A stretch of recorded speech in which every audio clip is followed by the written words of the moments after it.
Hey AP students, we are now going to take a look at our vocab terms for Era 1, Chapter 2. And let's start right away with our first word, which is desertification. So let's go and take a look at that. So desertification. If we look at that, basically what desertification is the increase of deserts. Now, this is actually happening today, and it happened in the Foundations era up to 600 BCE as well. One of the biggest reasons for desertification is people not using their resources well. Another reason is pastoral animals often grazing, eating the grass, and not giving it time to regrow, which can cause the increase of deserts. This is going to happen in all eras of history. But one of the big reasons why it's so important in this time period is that there becomes an increase of deserts, which will push people towards river civilizations, especially the ones in Mesopotamia with the Tigris and Euphrates rivers, and with Egypt and the Nile River. And as we can see, desertification, if we look at our packet, goes under definitely the environment, and this is humans affecting the environment. So let's look at our next word, louse, and I believe I'm saying that correct. Louse is basically soil that comes, a yellow-looking soil that comes from, in China, what would be called the Huanghe, or the Yellow River.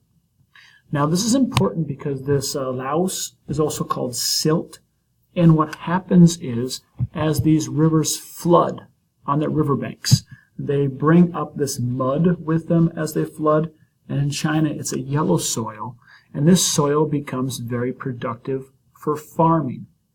So louse is where you can farm next to a river. So that's the Huanghe, or Yellow River, in China. However, this also becomes very important in the land of Samaria, or Mesopotamia, with the Tigris and Euphrates River, and the Nile as well. As these rivers flood, they bring up soil, and then people can plant their crops there. So many of our early Neolithic civilizations that form will use this kind of louse or silt to grow their crops. Okay, so our next word gets away from the environment, and now we are getting into cultural words, so this one goes with culture. And let's look at polytheistic and monotheistic, or polytheism and monotheism. To be polytheistic means that you believe in more than one god. Ancient Egyptians, ancient Greeks. I actually don't know if I agree with Hindus. I don't think Hindus are polytheistic. I would say they might be monotheistic.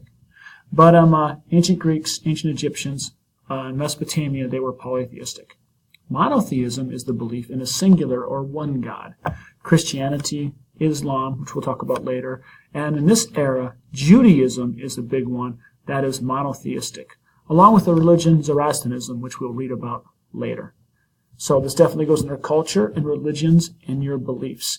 And in this time period, it does make the, particularly the Jewish people where they live, much different than those around them, because they believe in one God. Our next word is moksha. Now, moksha is a belief in Hinduism that after you've gone through reincarnation, after you've lived many lives, and as you move up in Hinduism and your levels, that you eventually release. You get to moksha, where moksha is basically being released from this world. It is basically like release. It is internal peace. So in Hinduism, there is a belief in reincarnation, that you come back and you live another life. And you can basically move up a hierarchy or a scale all the way up to being a Brahmin, which is the highest form, highest caste in Hinduism. Moksha is the belief that you are now released, and you no longer, you're free from pain, you're free from suffering, and it is again associated with Hinduism. So moksha is being released from this world, and this definitely goes under culture.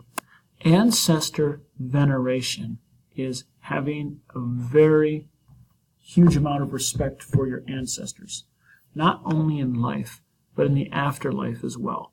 So it means you might put up a picture of your ancestors, you may pray to them for advice. Many cultures have this. Dia de los Muertos, I would argue, is a form of ancestor veneration, Day of the Dead.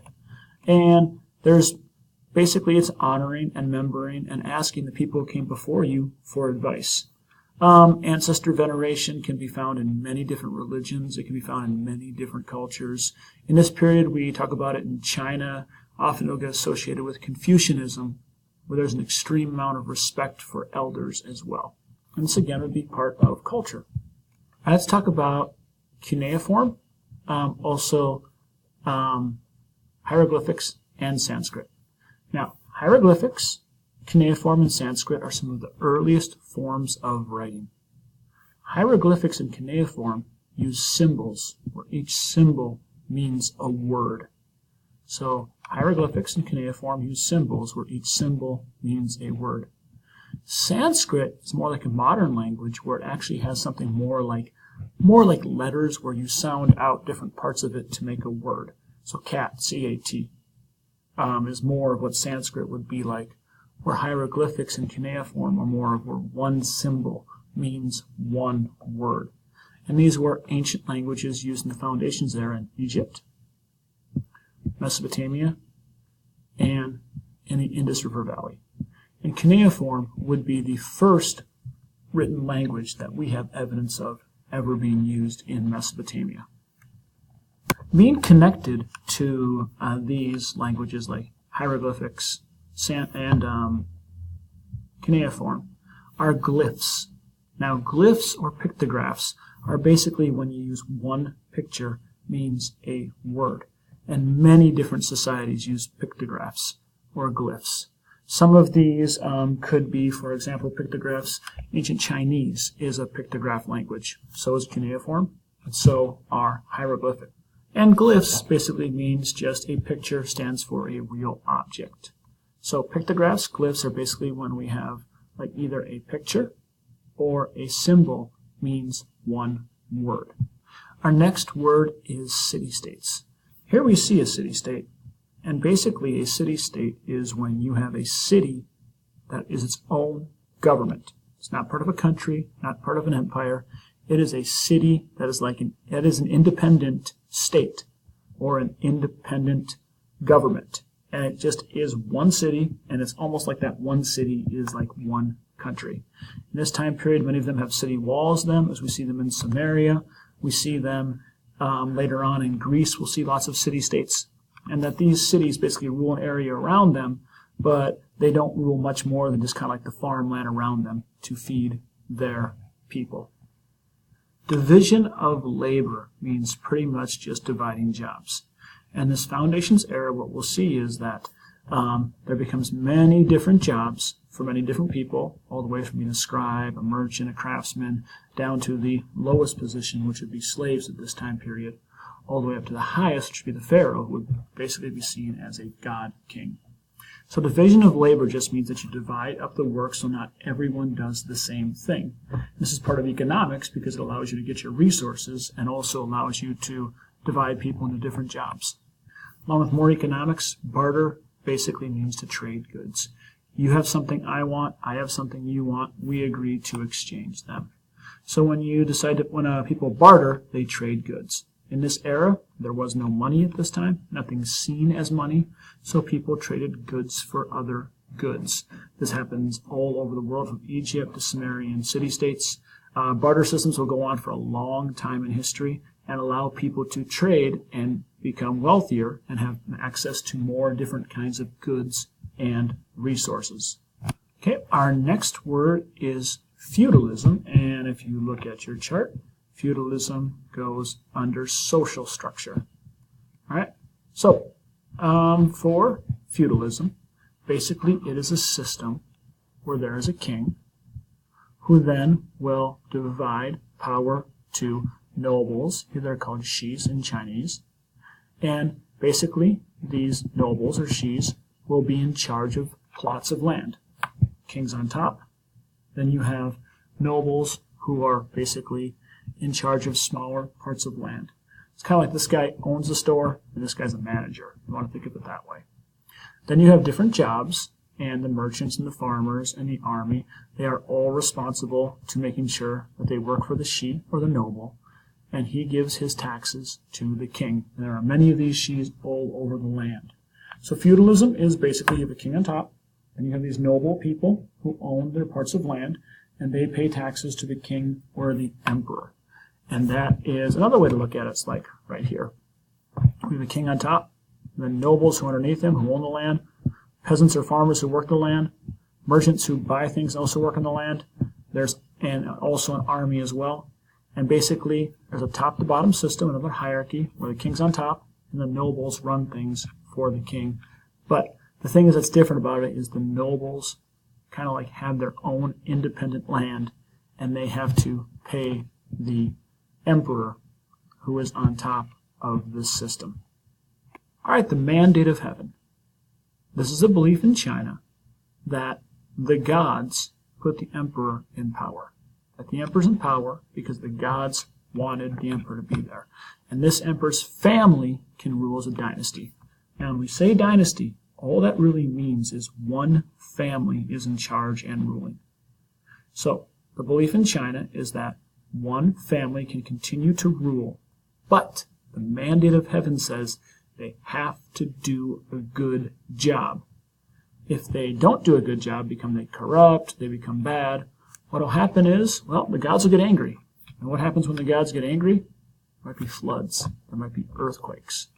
So the people believe that if there are earthquakes, if there are disasters, and the emperor can't handle it, that's a sign that the gods want someone else in power.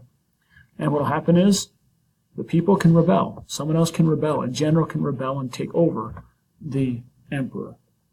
And what happens then is, the dynasty or the family will be overthrown, and a new family will rule. And people are like, oh, the gods want this person to be in charge. And they will stay in power and repeat this cycle.